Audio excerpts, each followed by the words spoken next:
Hi guys, good morning. Welcome to my new blog. Hope you doing amazing. इस video में बताने वाला हूँ कि मेरा इंडिया से नेपाल मतलब हैदराबाद से नेपाल जाने तक का पूरा खर्चा कितना हुआ, कौन सा रूट मैंने प्लान किया, कौन से परमिट्स की जरूरत होती है, कौन से डॉक्यूमेंट्स की जरूरत होती है, क्या आप अपनी इंडियन बाइक लेके जा सकते हैं, क्या इंडियन लाइसेंस पे जा सकते हैं। जितने भी डाउट्स या क्वेश्चन आपको होंगे उनके सारे आंसर्स इस वीडियो में मिल जाएंगे आपको। तो बिना किसी देरी के let's get to the point. Number 1, Nepal जाने के कितने बॉर्डर्स हैं और कौन से रूट से हम जा सकते हैं। तो इंडिया से आप कहीं से भी चले जाओ, मेजरली 2 बॉर्डर्स हैं जो नेपाल के लिए एंट्री परमिट करते हैं। पहला बॉर्डर है जो सनौली बॉर्डर है, जो काफी ज्यादा फेमस है, वो यूपी की तरफ पड़ता है। दूसरा बॉर्डर है रक्सौल बॉर्डर, जो कि बिहार की तरफ पड़ता है। मैं जिस बॉर्डर से गया था वो था रक्सौल बॉर्डर, बिहार वाला। तो मेरा रूट कुछ इस तरीके से था। मैं गया था हैदराबाद से छत्तीसगढ़, छत्तीसगढ़ से उड़ीसा, उड़ीसा से झारखंड। झारखंड में मेरा दोस्त मुझे ज्वाइन करने वाला था, इसीलिए मैं झारखंड गया।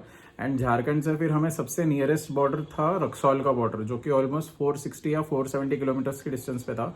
और सनौली बॉर्डर हमको ऑलमोस्ट 670-700 किलोमीटर के डिस्टेंस पे था।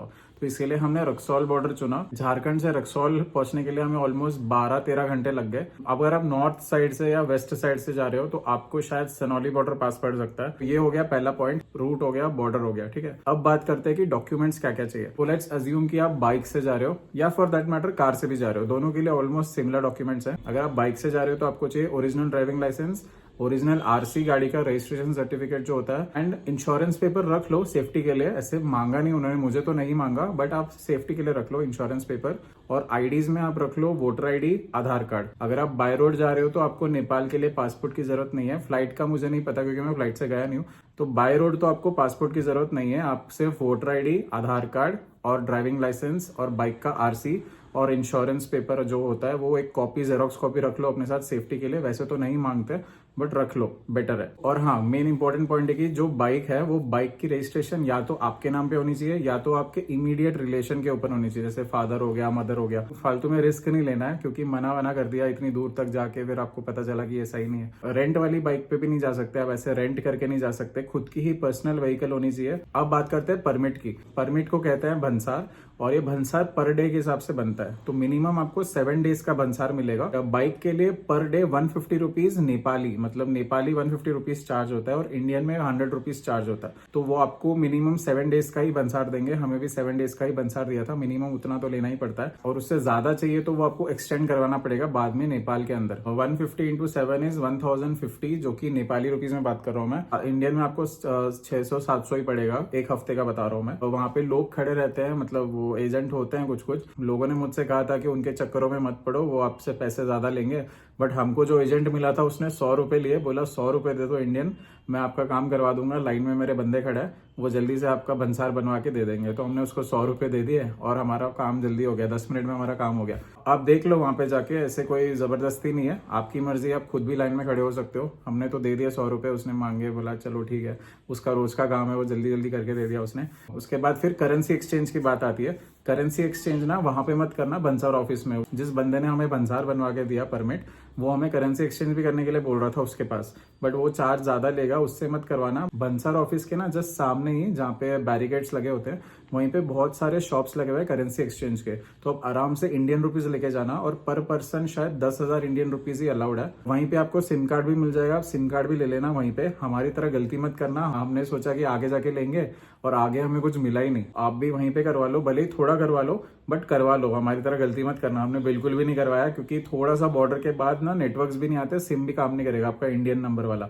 तो आपको सिम की भी जरूरत पड़ेगी नेविगेशन के लिए, और थोड़ा बहुत करेंसी एक्सचेंज करवा लेना, पेट्रोल भरवाना होगा या वगैरह वगैरह जो भी चीजें होती है। अब दूसरी बात आती है कि कौन सा रूट लेना है। बॉर्डर तक तो पहुंच गए, अब वहां से आपको काठमांडू जाना चाहिए या पोखरा जाना चाहिए, इसके बारे में बात करता हूँ। देखो, काठमांडू जाने के 2 रास्ते हैं, एक है ऊपर वाला रास्ता, एक है नीचे वाला रास्ता। जैसे ही बॉर्डर से आप गूगल मैप्स में काठमांडू लगाओगे ना, वो आपको पहाड़ों वाला रास्ता दिखाएगा। मतलब जो पूरा घाट वाला सेक्शन है ना नेपाल का, प्रॉपर पहाड़ों के बीचों बीच घाट सेक्शन, जहाँ पे रोड ही नहीं है बेसिकली, वो वाला रूट दिखाएगा आपको। गांव के अंदर से गांव का रूट दिखाएगा। देयर इज अनदर रूट जो है एक्सप्रेस वे, जो कि शायद काठमांडू तक सीधा जाता है। 270 किलोमीटर का हाईवे है वो सीधा, तो वो वाला जाता है, बट वो मैप्स में नहीं दिखाता है। वो मैप्स में आपको अंदर गांव का रूट ही दिखाता है। मतलब बीच बीच में हमें बोर्ड दिख रहा था कि काठमांडू 270 किलोमीटर, और ये इसका डिस्टेंस था ऑलमोस्ट 140 किलोमीटर्स। सोचा यार ये इतना कम डिस्टेंस है, इसी से चलता है। ये भी हमने बहुत बड़ी गलती कर दी, हमने किलोमीटर्स को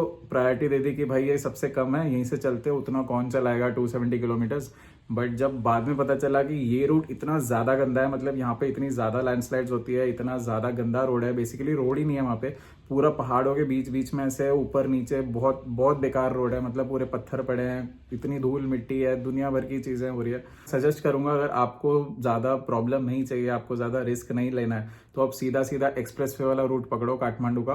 आप वहां पे किसी को भी पूछ लो, वो बता देंगे कि सीधा एक्सप्रेसवे वाला, या ऊपर ना साइन बोर्ड्स भी लगे हुए हैं। बात करते हैं पोखरा जाना है तो क्या करना है, उसी बॉर्डर से अगर आप पोखरा का मैप लगाओगे तो आपको सीधा वो एक्सप्रेसवे पकड़ा देगा, आपको ये गाँव से लेके जाएगा ही नहीं, आपको सीधा पोखरा ले जाएगा, जो कि बहुत अच्छा रूट है। और काठमांडू से पोखरा का रोड भी बिल्कुल अंडर कंस्ट्रक्शन चल रहा है, वहां पे भी रोड नहीं है। बिहार बॉर्डर से काठमांडू का जो रूट था उससे थोड़ा बेटर है, बट स्टिल वहां पे भी रोड अंडर कंस्ट्रक्शन चल रहे हैं, तो वो आपको अगेन प्रॉब्लम हो सकती है। तो डिपेंड्स ऑन यू, आपको पहले पोखरा जाना है या काठमांडू जाना है, या फिर काठमांडू जाके हमारी तरह फिर पोखरा जाना है, फिर पोखरा से सीधा इंडिया आना है। अगर आप काठमांडू जा रहे हो और आपको क्लबिंग वगैरह करनी है, नाइट लाइफ देखनी है, तो वहां पे फ्राइडे सैटरडे उनका वीकेंड होता है और संडे उनका ना वर्किंग डे होता है। जैसे इंडिया में मंडे टू फ्राइडे वर्किंग होता है, सैटरडे संडे ऑफ होता है, वहां पे फ्राइडे सैटरडे वीक ऑफ है। अगर आप क्लबिंग जाना चाहते हो, पार्टी एक्सप्लोर करना चाहते हो, तो Friday night and Saturday night is the best. उसमें भी फ्राइडे नाइट बहुत ज्यादा सही होता है, जो हम लोग गए थे। संडे वहां पे वर्किंग होता है, संडे उतना कुछ खास हैपनिंग नहीं होता है। फ्यूलिंग का खर्चा कितना आया ये बता देता हूँ मैं।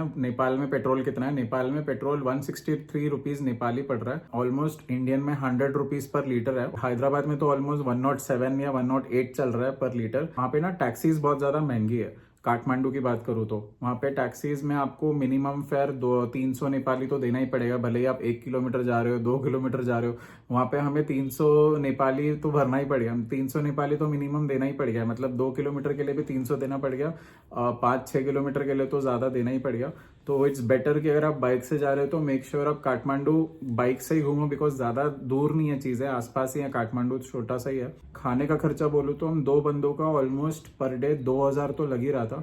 2000 से 2500 नेपाली बोल रहा हूँ मैं, उतना तो लग ही रहा, 2-2.5 हजार तो लग रहा था हमारा। खाने का बोलूँ तो हमारे दिन का खाने का खर्चा 2 लोग का ऑलमोस्ट 3-3.5 हजार नेपाली था। नेपाली की बात कर रहा हूँ मैं, तो इंडियन में 2000 पकड़ लो, 2 से 2.5 हजार इंडियन में बोल रहा हूँ मैं पर डे 2 लोगों का। एंड जो होटल्स हमने स्टे किए थे उसका भी हमें पर नाइट 1000 रुपीज पड़ा पर पर्सन। जहाँ पे भी हमने स्टे किया, काठमांडू में भी उतना ही पड़ा, पोखरा में भी उतना ही पड़ा। काठमांडू में अगर आप रहना चाहते हो तो थामेल करके एक एरिया है और हमने भी वहीं पे स्टे किया था। और पोखरा में अगर आप स्टे कर रहे हो तो फेवा लेक के आसपास का जो एरिया है ना, लेक साइड जो बोलते हैं पोखरा में, वहां पे आप होटल स्टे कर सकते हो, बिकॉज वहाँ पे आप अपना होटल का बुकिंग कर लो, बिकॉज वहाँ पे बहुत अच्छे अच्छे प्रॉपर्टीज हैं, अच्छे अच्छे होटल्स हैं वहाँ पे, और डिसेंट प्राइस है। सिमिलर 1000 रुपए पर नाइट, 1500 रुपए पर नाइट में मिल जाएगा आपको। तो मेरा टोटल कॉस्ट कितना हुआ हैदराबाद से नेपाल और नेपाल से बैक टू हैदराबाद, कितना टोटल कॉस्ट हुआ वो बताता हूँ, इंक्लूडिंग होटल्स, परमिट्स, फ्यूलिंग, बहुत सब कुछ चीजें मिला के अगर मैं बोलूँ तो ऑलमोस्ट, मैंने कैलकुलेट कर लिया था, मतलब वीडियो बनाने से पहले कैलकुलेट करके रखा था मैंने, तो ऑलमोस्ट पूरा मोटा मोटा खर्चा जो मेरा ट्रेन का खर्चा हो गया, सब कुछ मिला के ऑलमोस्ट अगर देखा जाए तो मुझे 37,000 के आसपास पड़ा है टोटल खर्चा। मतलब हैदराबाद से पूरा नेपाल तक, नेपाल में रहना, खाना, घूमना, फ्यूल, पेट्रोल, वहां से बाइक चला के आना, फिर ट्रेन में शिफ्ट करवाना, ये सब खर्चा मिला के ऑलमोस्ट 37,000 to 38,000 पड़ गया मेरे को टोटल। ये मेरा खर्चा है। ये पूरा ड्यूरेशन था 20 डेज। देखो अगर आप इंडिया से नेपाल बाइक से जाना चाह रहे हो तो आप अप्रोक्सीमेटली 35,000 पकड़ के चलो, आराम से सब कुछ हो जाएगा, मतलब कोई प्रॉब्लम नहीं आएगी, फ्यूलिंग भी हो जाएगा, रहना भी हो जाएगा, खाना भी हो जाएगा, घूम भी लोगे। तो बस यही था पूरा एक्सपेंस और पूरा नेपाल का मेरा टोटल खर्चा और ये सब। कोई भी डाउट्स या क्वेश्चंस है तो कमेंट कर देना, मैं जरूर से उसका रिप्लाई कर दूंगा। अगर आप चैनल पे नए हो तो आप मेरी नेपाल की सीरीज एक बार देख लेना, जो कि 18 एपिसोड्स की है, मैंने अच्छे से प्लेलिस्ट बना दी है उसकी प्रॉपर, तो आपको ज्यादा प्रॉब्लम नहीं होगी। आप लाइन से 1 से लेकर 18 एपिसोड्स कंटिन्यू देख सकते हो। अगर वीडियो पसंद आया तो लाइक करके जाना, चैनल सब्सक्राइब करके जाना, ताकि आप जैसे और लोग को मेरा वीडियो रिकमेंड हो और हमारी कम्युनिटी ऐसी बिल्ड और स्ट्रांग होती रहे। मिलते हैं नेक्स्ट व्लॉग में, bye bye and take care. Talking about I need direction. Somewhere is yours. I've had mine and it's the only thing that I've been working toward. And I built it from the floor. Y'all don't seem to help no